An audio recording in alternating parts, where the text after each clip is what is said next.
आज चांदी काफी तेज है। 2000 रुपए से ज्यादा की तेजी चांदी दिखा रही है। सोना देखिए, सोने में भी 1% से ज्यादा की तेजी है। 94,000 रुपए के बेहद करीब सोना जा चुका है। कल तेज गिरावट आई तो लोगों ने ये सवाल अब उठाने शुरू कर दिए कि क्या बड़ी गिरावट आने वाली है। इस तरह की खबरें भी आने लगी, लेकिन आज फिर से अगले ही दिन रिकवरी आ गई। हर गिरावट पर सोने में खरीदारी आ जाती है, लेकिन अब सवाल ये उठता है कि क्या जिस बड़ी गिरावट की उम्मीद में लोग बैठे हैं उनको वो मौका मिलेगा या और इंतजार करना पड़ेगा। यही आज हम जानने की कोशिश करेंगे। मैं हूं विश्व मोहन और आप देख रहे हैं कमोडिटी फटाफट। और अगर आपके पास भी कोई सवाल है तो आप हमें भेज सकते हैं। हमारा नंबर आपके स्क्रीन पर अब आएगा, उसे नोट कर ले। नंबर है 9136934065। इस नंबर पे अपना सवाल हमें भेजें। हमारे दो मेहमान हैं जो आज आपकी मदद करेंगे। मनोज जैन है पृथ्वी फिनमार्ट से, हरीश शाही है टेक्निकल एक्सपर्ट है। बहुत बहुत शुक्रिया आप दोनों मेहमानों का, आप लोगों ने वक्त निकाला है। शुरुआत हम चांदी से आज करने वाले हैं। मनोज जी, चांदी की तेजी आज ज्यादा है गोल्ड के मुकाबले, लेकिन गोल्ड में कल भारी गिरावट दिखी थी। आज अच्छी तेजी है, 1000 रुपए से ज्यादा की तेजी दिख रही है। क्या खरीदना चाहिए मनोज जी आज? नमस्कार यशमोहन जी। बिल्कुल, अगर यहाँ हम सोने और चांदी की बात करें तो काफी ज्यादा वॉलेटिलिटी है। हम देख रहे हैं कि जिस तरह से ग्लोबली जो है सेंटीमेंट जो है वो इम्पेक्ट कर रहे हैं मार्केट को। पहले हम देख रहे थे कि इंडिया पाकिस्तान के बीच में टेंशन था, तो उसके चलते सेफ हेवन डिमांड देखने को मिली थी पिछले सप्ताह। लेकिन सप्ताह के अंत में जब यूएस और चाइना के बीच में ट्रेड नेगोशिएशंस आगे बढ़ते हुए नजर आए, तो फिर सप्ताह की शुरुआत में बड़ी गिरावट देखने को मिली। आज फिर यहाँ पे निचले स्तरों से कुछ रिकवरी देखने को मिल रही है, लेकिन हमारा मानना है कि सोने की कीमतों में ऊपरी लेवल्स पर रेजिस्टेंस ही देखने को मिलेंगे, क्योंकि कहीं न कहीं यूएस और चाइना के बीच में जो ट्रेड डील होती हुई दिख रही है, उसके चलते डॉलर इंडेक्स में थोड़ी मजबूती और बढ़ सकती है आने वाले दिनों में। वहीं यूएस में इन्फ्लेशन भी जो है थोड़ा बढ़कर आएगा, क्योंकि हायर ट्रेड टैरिफ का इम्पैक्ट वहां देखने को मिलेगा, तो वो कहीं ना कहीं सोने की कीमतों को ऊपरी लेवल्स पर रजिस्ट करता हुआ दिखेगा। तो बाइंग के लिहाज से सोने के मुकाबले चांदी बेहतर लगती है, क्योंकि इंडस्ट्रियल मेटल्स में यहाँ पे रिकवरी देखने को मिल रही है और उसका सपोर्ट चांदी को मिलता हुआ नजर आएगा। रणनीति अगर किसी को बनाना हो तो चांदी यहाँ पे प्रेफर्ड बेट रहेगी, सोना और चांदी दोनों में। चांदी में 96,600 के स्तर के आसपास बाय करना चाहिए। 95,800 का एक स्टॉप लॉस रखें और लक्ष्य यहाँ पे ऊपर में 98,200 तक के रखे जा सकते हैं। आपकी राय गोल्ड और सिल्वर दोनों पर?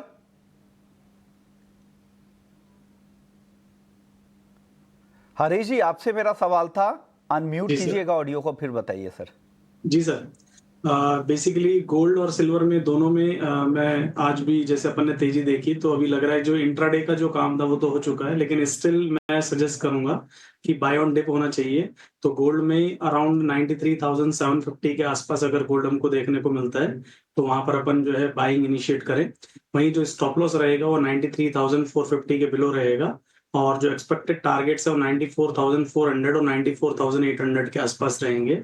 सेकंड, जैसे सर ने कहा बिल्कुल सही है कि सिल्वर में भी काफी अच्छी अपॉर्चुनिटी है बाइंग के लिए। तो सिल्वर में जो एक्सपेक्टेड बाइंग के लेवल्स है वो 97,000 के अराउंड मुझे लगता है कि बाय इनिशिएट करनी चाहिए। टारगेट मेरा और सर का सेम है 98,200 का और स्टॉप लॉस 95,950 के बिलो है। चलिए कुछ दर्शकों के सवाल ले लेते हैं। गोल्ड सिल्वर से रिलेटेड काफ़ी सवाल आते रहते हैं, वो सवाल पहले लेते हैं। सुरेश शेट्टी हैं, क्या सोना कॉमेक्स पर पहले $4,000 के पार जाएगा या 3,000 के करीब आ सकता है? मनोज जी, क्या लग रहा है, पहले $4,000 या 3,000 के नीचे? पहले हमारा मानना है कि कहीं ना कहीं $3,080 $3,040 जो है पहले आते हुए दिखेगा करेक्शन में, $4,000 जाने के पहले। क्योंकि हम कह सकते हैं कि फंडामेंटल्स जो टेम्पररी थोड़े चेंज होते हुए दिख रहे हैं और उसका इम्पैक्ट कहीं ना कहीं कीमतों पर देखने को मिलेगा आने वाले समय में। जिस तरह से ग्लोबल इक्विटी में भी रिकवरी देखने को मिल रही है, तो वो थोड़ा सा यहाँ पे सेफ हेवन डिमांड को केप्ड रखेगी। तो अगर हम बात करें 4,000 और $3,000 की, तो पहले $3,000 के करीब सोना आ सकता है, उसके बाद $4,000 जरूर जाएगा, लेकिन यहाँ पे शॉर्ट टर्म में थोड़े करेक्शन जो है वो देखने को मिल सकते हैं। चलिए अगले दर्शक का सवाल ले लेते हैं। निखिल राज हैं, सोने में आज की स्ट्रैटेजी जानना चाह रहे हैं, क्या करना चाहिए गोल्ड में? कोई ट्रेड बता दीजिए हरीश जी इनको। सर गोल्ड में जैसा मैंने कहा कि गोल्ड में इंट्राडे के बाइंग लेवल्स जो है अचीव हो चुके हैं, बट फिर भी जैसे अभी करंट लेवल पर भी जो है 93,730 चल रहा है और यही मेरे जो एक्सपेक्टेड लेवल्स थे बाइंग के लिए, तो बाइंग इनिशिएट करनी चाहिए और स्टॉप लॉस जो है स्ट्रिक्टली 93,450 का रखना चाहिए। और एक सजेशन भी ये भी है कि बैटरी के भी जैसे 6 बजे जो है कोर सीपीआई डेटा भी आएगा, तो उसके बाद इनिशिएट करें बिकॉज़ बहुत वोलेटाइल होगा मार्केट, तो एक बार क्लियर हो जाएगा सेंटिमेंट्स। अरविंद जैन है, 16 मई तक चांदी में क्या एंट्री का सही मौका मिलेगा क्या? मनोज जी क्या लग रहा है, 16 मई तक चांदी में एंट्री का सही मौका मिलेगा? हाँ, मौका कल भी मार्केट ने दिया था और हम देख रहे हैं कि डिप्स में यहाँ पे बाइंग ही देखने को मिल रही है और सिल्वर जिस तरह से गोल्ड सिल्वर रेशो जो है यहाँ पे चांदी के फेवर में आता हुआ दिख रहा है, तो चांदी प्रेफर्ड बेट रहेगी। वॉलेटिलिटी काफी है, मौके आते रहेंगे और हमारा मानना है कि 94,400 96,000 ये एक रेंज अच्छा है बाइंग के लिहाज से। जब तक कीमतें 93,300 के नीचे क्लोज नहीं होती है, बाय ऑन डिप्स करते रहें। 98,200 एक इमीडिएट रेजिस्टेंस है, उसके ऊपर अगर ब्रेकआउट होगा तो फिर वहां से हमको 4 से 5,000 की रैली और देखने को मिल सकती है। तो अच्छा मौका है, डिप्स में बाय करते रहे। 93,300 का एक closing basis positional stop loss रखना चाहिए। 98,200 के ब्रेकआउट पे और पोजीशन वहां पे बढ़ा सकते हैं और ऊपर में 1,02,000 1,03,000 तक के स्तर भी जो है देखने को मिल सकते हैं। सतपाल हैं अगले दर्शक, नेचुरल गैस पे जानना चाह रहे हैं कि खरीदारी करनी है, क्या कॉल है? हरीश जी, एनजी पर क्या कॉल है इनके लिए, सतपाल जी के लिए? सर एनजी पर मेरा व्यू बुलिश है, तो मेरा सजेशन है कि एनजी में बाय करें अराउंड 310 के आसपास और स्टॉप लॉस जो है 305 का मेंटेन करें क्लोजिंग बेसिस पर आर्ली और टारगेट जो है इसमें 318 एंड 325 रहेंगे। 327 के इसमें एक बहुत स्ट्रॉन्ग रेजिस्टेंस रहेगा, अगर वो मार्केट क्लियर करता है तो एक फ्रेश बाइंग भी देखने को मिलेगी। नेचुरल गैस पर ये 318 से 325 के टारगेट के लिए खरीदारी की सलाह है। 304 का एसएल भी ज़रूर रखिएगा। अगले दर्शक हमारे साथ अनिरुद्ध अग्रवाल हैं। इनका सवाल कच्चे तेल पर है। इन्होंने काफ़ी नीचे की बिकवाली कर रखी है, अब वहाँ से रिकवरी तो आ गई है 4,810 के आसपास। क्या करना चाहिए कच्चे तेल में मनोज जी? कच्चे तेल में थोड़ा सेंटिमेंट पॉजिटिव होता हुआ दिख रहा है विष्णु जी और हमारा मानना है कि यहाँ पे जिस तरह से जो है फॉरेन जो एजेंसीज है उन्होंने चाइना की जो जीडीपी है उसको भी अपग्रेड किया है यूएस चाइना के ट्रेड नेगोशिएशंस के बाद, तो उसके चलते थोड़ा सपोर्ट रहेगा कच्चे तेल की कीमतों में। वोलेटिलिटी काफी है तो बेहतर होगा कि ऑप्शन के थ्रू यहाँ पे रणनीति बनाए। 5,400 की जो कॉल ऑप्शन है मई मंथ की वो बाय कर सकते हैं 30 के आसपास 12 के स्टॉप लॉस से। लक्ष्य यहाँ पे 66 तक के रखे जा सकते हैं। के अगले दर्शक है रुपेश हैं, जीरे की रणनीति जानना चाहिए कि जीरे में क्या करना चाहिए। जीरे में मनोज जी क्या लग रहा है आपको? हालांकि कल अच्छी तेजी थी 4-5% के आसपास की, वो तेजी गायब हो गई है आज, क्या लग रहा है? वॉलेटिलिटी काफी है। हम देख रहे थे कि यहाँ पे जो इंडिया पाकिस्तान सीज फायर हुआ था उसके बाद एक मसालों में अच्छा रनअप देखने को मिला था और ऊपरी लेवल से आज यहाँ पे मुनाफा वसूली जरूर देखने को मिली है जीरे में, लेकिन कहीं ना कहीं हम देख रहे हैं कि यहाँ पे 21,000 से 21,500 की जो रेंज है वो एक अच्छी सपोर्ट रेंज बनी हुई है जीरे के लिए। तो थोड़ा और अगर डिप आता है 300-400 रुपए का वर्तमान लेवल से तो वो बाइंग के लिहाज से बेहतर लेवल होंगे। 21,500 का वेट करें, उसके आसपास फिर बाय जो है इनिशिएट कर सकते हैं। एक रेंज यहाँ पे 21,000 से 22,770 ये बनी हुई है, तो रेंज में यहाँ पे आने वाले समय में जीरा बना रह सकता है। नवनीत है, एल्यूमिनियम और जिंक इन दोनों पर राय चाहिए इनको। हरी जी, एल्यूमिनियम और जिंक की कॉल बता दे, अच्छी तेजी दोनों में आज दिख रही है। सर एल्युमिनियम में डेली चार्ट को अगर अपन देखेंगे तो जो एक रेजिस्टेंस ब्रेक हुआ है अराउंड 239 का, तो अराउंड 239 के आसपास ही मैं बाइंग इनिशिएट सजेस्ट करूंगा और टारगेट इसमें 240.50 और 242 तक के रहेंगे। वहीं स्टॉप लॉस इसका 237.50 का रहेगा। और एक जिंक, एल्युमिनियम और जिंक पूछा था ना? चाहूँ हरीश जी, दोनों जिंक और एल्युमिनियम पे ही सवाल था जी। जिंक में जो बाइंग है वो 252.50 के आसपास मैं सजेस्ट करूंगा भाई, और स्टॉप लॉस रहेगा 250 के नीचे। वहीं जो इसका टारगेट रहेगा 256 का रहेगा जिंक पे। शेख खाजा हैं अगले दर्शक, जिंक और नेचुरल गैस इन दोनों में क्या करना चाहिए? मनोज जी क्या करना चाहिए, पहले जिंक में बताइए फिर एनजी में बताइएगा। जिंक पे यहाँ पे मोमेंटम पॉजिटिव बना हुआ है विष्णु जी, यहाँ पे बाय करना चाहिए। थोड़ा डीप आता है तो 251.50 से 252 के रेंज में बाय कर सकते हैं। स्टॉप लॉस यहाँ पे 249.50 का रखना चाहिए। लक्ष्य ऊपर में 255.50 तक के रखना चाहिए। नेचुरल गैस की अगर बात करें तो यहाँ पे हमारा मानना है कि एक अच्छा रनअप ये कमोडिटी दिखा चुकी है। 322 भारतीय बाजारों में एक स्ट्रॉन्ग रेजिस्टेंस बना हुआ है। कल भी हमने वो रेजिस्टेंस टेस्ट होते हुए देखे थे, लेकिन उसके ऊपर कीमतें सस्टेन होती हुई नहीं नजर आई। तो लॉन्ग की पोजीशन में एक बार मुनाफा वसूली करें और 322 का ब्रेकआउट हो तो ही वहां फ्रेश बाय करना चाहिए, लेकिन अगर वो नहीं होता है तो थोड़ा वेट करें। नीचे में 288 तक के स्तर एक बार पहले देखने मिल सकते हैं। तो लॉन्ग की पोजीशन में मुनाफा वसूली करने की सलाह रहेगी और बाइंग यहाँ पे अवॉइड करने की सलाह रहेगी। अगले दर्शक हमारे साथ राहुल पटेल हैं।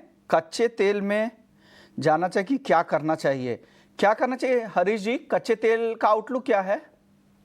सर क्रूड ऑयल पे मेरा व्यू बुलिश है, लेकिन एक डिप का मैं वेट कर रहा हूँ। अराउंड 5310 के आसपास मैं सजेस्ट करूंगा बाइंग के लिए, और टारगेट इसमें 5370 और 5395 के आसपास रहने चाहिए।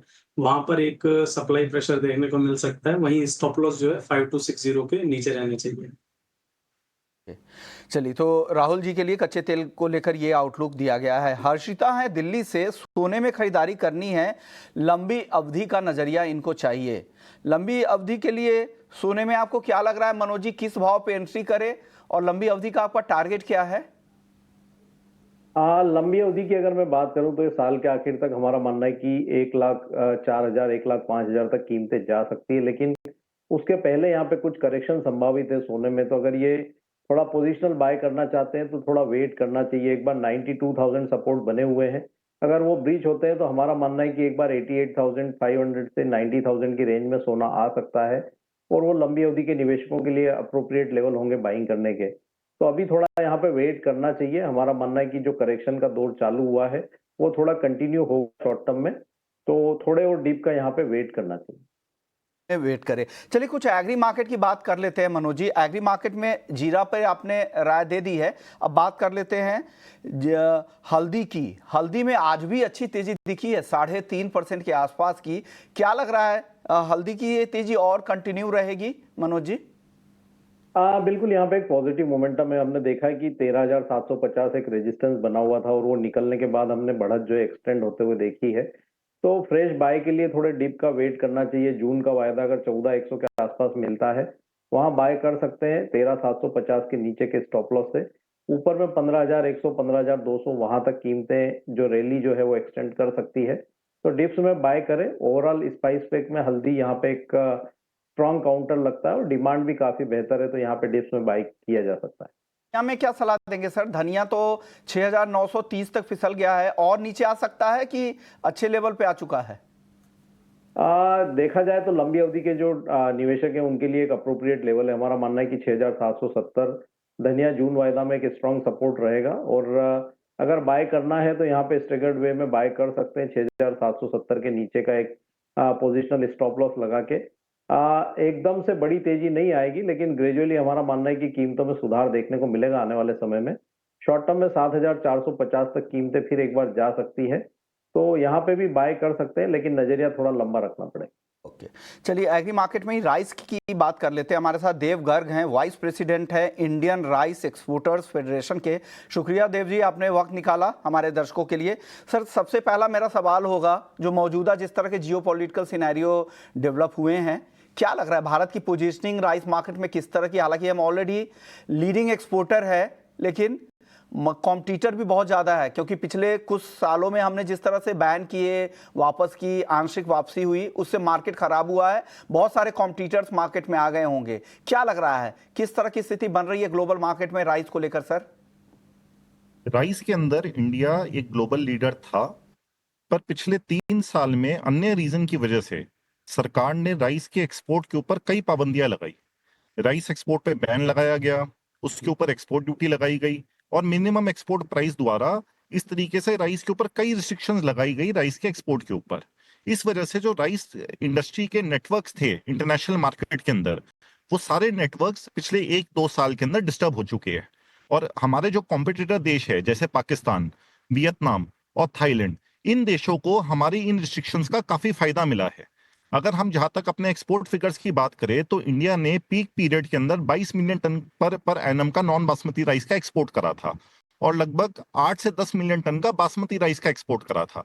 उसी दौरान राइस एक्सपोर्ट बैन होने के बाद हमारे एक्सपोर्ट फिगर्स के अंदर लगभग 85% का ड्रॉप हमारे को देखने को मिला। ये 85% का ड्रॉप पाकिस्तान ने और थाईलैंड ने पूरा करा, जिसकी वजह से उनके क्रॉप के उनको रेट भी ज्यादा मिले। और आज ये सिचुएशन है कि हमारी कंट्री के अंदर लगभग 275 लाख टन राइस का सरप्लस स्टॉक है। पर क्योंकि ये 3 साल के अंदर कई सारे इंटरनेशनल हमारे नेटवर्क्स टूट चुके थे, जो ज्यादातर स्पेस इंडियन राइस का जो स्पेस है वो पाकिस्तानी राइस ने टेक ओवर कर लिया है।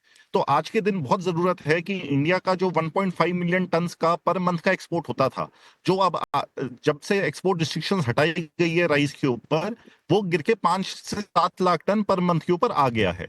तो हमारे लिए एक बहुत बड़ी अपॉर्चुनिटी है, क्योंकि आज के दिन अगर हम इंटरनेशनल प्राइसेस की बात करें तो पाकिस्तान के जो रेट है वो इंडियन राइस के लगभग बराबर आ चुके हैं, जिसके अंदर पाकिस्तानी राइस की क्वालिटी इंडियन राइस से काफी इंफीरियर होती है। और अगर हम थाईलैंड की बात करें तो थाईलैंड के प्राइसेस आज इंडिया से लगभग 10 से 15% तेज है। वो तेजी के कारण आज इंडियन राइस सबसे कॉम्पिटिटिव पोजीशन के अंदर है कि हम ग्लोबल मार्केट्स को कैप्चर कर सकते हैं। पर लास्ट अगर हम 6 से 8 महीने का अगर डाटा देखें तो जो राइस की मार्केट है वो डिफ्लेशनरी मार्केट रही है। मतलब पिछले 8 महीने में जो राइस के इंटरनेशनल प्राइसेस है वो लगातार गिरते आ रहे हैं। ये गिरावट होने की वजह से इंटरनेशनल मार्केट के अंदर जो डिस्ट्रीब्यूटर्स है या इंटरनेशनल ट्रेडर्स है, उनकी बैलेंस शीट्स के अंदर काफी स्ट्रेस आ चुका है। और मार्केट के अंदर लिक्विडिटी क्राइसिस भी है कि काफी बायर्स की पेमेंट आज के दिन पे पेंडिंग है।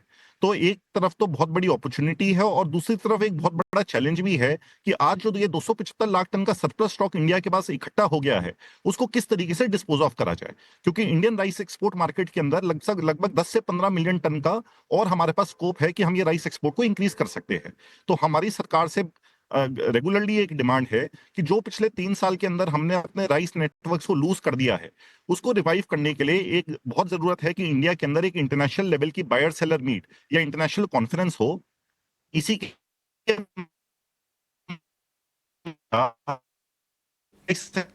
ओके, आप सरकार से मदद चाह रहे हैं कि यहाँ पर एक बायर सेलर मीट कराई जाए और ताकि फिर से नई जो डील टूट चुकी है वो भी रिवाइव हो सके और जो खोए हुए मार्केट शेयर को हम वापस पा सके। क्योंकि प्राइस के मान में भी हम कॉम्पिटिटिव है, इस बार का प्रोडक्शन भी रिकॉर्ड है, घरेलू बाजार में स्टॉक की कोई चिंता है नहीं। और अगर किसानों को बेहतर भाव देना है और खरीफ सीजन में फिर से अगर बुआई को बढ़ाना है, खेती बढ़ाना है अगर धान की खेती को, तो ज़रूरत है कि बेहतर प्राइसिंग मिले। और ये जो स्टॉक पड़े हुए हैं जिसका हम इस्तेमाल अलग अलग तरीके से अगर करेंगे, जैसे बहुत सारे राइसेस का एफसीआई एथेनॉल के लिए भी डाइवर्ट कर रही है, तो कुछ ऐसे स्टॉक्स को भी हम वापस से एक्सपोर्ट करके और खोए हुए मार्केट शेयर को पा सकते हैं। देव गर्ग जी, आपके नेटवर्क में कुछ दिक्कत है, आप अपने जवाब पूरा कीजिए। जी नहीं, मैं अभी शायद मूविंग कार में हूं तो इस वजह से नेटवर्क बीच में टूट रहा होगा, है ना। अब अगर हम इंटरनेशनल मार्केट की प्राइस हम बात करें तो Bharat international rice conference BIRC, अगर हम पिछले 40 साल का डाटा देखें तो इंडिया एक बहुत मेजर राइस एक्सपोर्टर रहा है।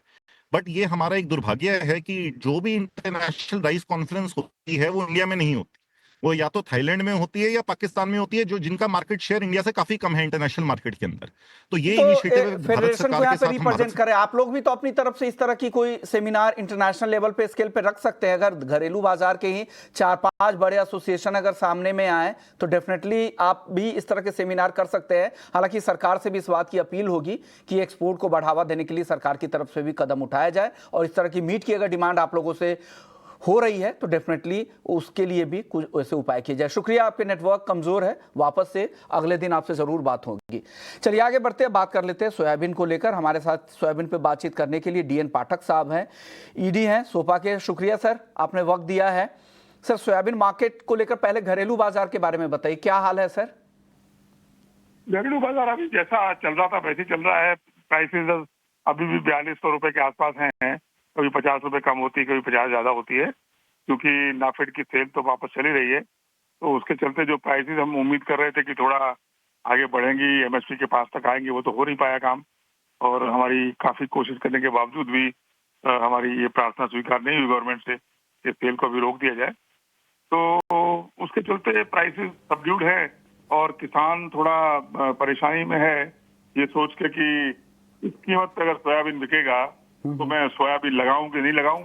और क्योंकि मक्का एक बड़ा अच्छा अल्टरनेटिव किसान को दिखने लगा है, तो काफी सारा एरिया जहां सोयाबीन होती, जहां मक्का हो सकता है, वो हम उम्मीद करते हैं कि सोयाबीन का एरिया मक्का में शिफ्ट हो सकता है, जो कि सोयाबीन सेक्टर के लिए एक बड़ी बड़ी गलत टाइप का वो रहेगा निशाना। बाकी ये तो क्रचिंग भी कम है कि डीडीजीएस का यूज जो है वो तो हो ही रहा है। तो मिला के सोया इंडस्ट्री थोड़ा परेशानी में तो है। एक तो प्राइसेस कम होने की वजह से, दूसरा डीडीजीएस के यूज होने की वजह से, तीसरा एक्सपोर्ट की मार्केट भी कहीं ना कहीं डिस्टर्ब है। हालांकि पिछले साल के मुकाबले हम थोड़ा एक्सपोर्ट इस बार ज्यादा कर पाएंगे ऐसा दिख रहा है मुझे। तो सब मिला के ये है स्थिति अभी आज की तारीख। हाँ, एक चैलेंज तो डीडीजीएस का है ही, क्योंकि एथेनॉल के लिए जिस तरह का डाइवर्जन राइस का भी हो रहा है, मक्के का भी हो रहा है। अभी राइस के एक्सपोर्टर से बातचीत भी हो रही थी, तो उनका यही कहना था कि इस बार बम्पर स्टॉक घरेलू बाजार में है, क्योंकि पिछले कुछ सीजन में जिस तरह से यहाँ पे एक्सपोर्ट पे पाबंदी लगी थी, तो हमने अपना मार्केट शेयर गंवाया है और एक्सपोर्ट कम हो गया है। बाकी देश जिनकी क्वालिटी इंफीरियर क्वालिटी है, वो भी एक्सपोर्ट ज़्यादा कर रहे हैं।